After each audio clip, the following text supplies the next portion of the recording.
Now, I see we have a couple of minutes remaining. MP Morris is here. Is it the will of the committee to allow him to ask a question? Excellent. Mr. Morris, you have 2 minutes.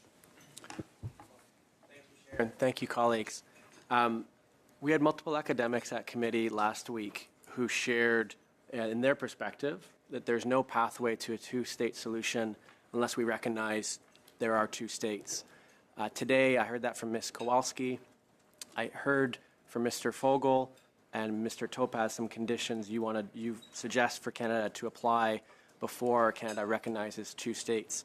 And so my question to each of you, to Mr. Fogel, you mentioned about democracy, and so my question to you is, should we no longer recognize other states if they're not democratic enough? So, for example, is Eritrea not a state?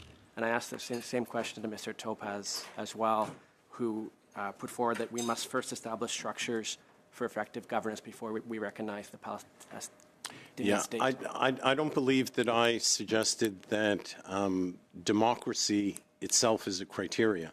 What I was suggesting is that putting into place the civil society institutions that would allow for good, sustainable governments are necessary ingredients in order to have high confidence that the state will be able to withstand the pressures that every state around the globe is subject to and be able to endure even though those pressures will come to bear.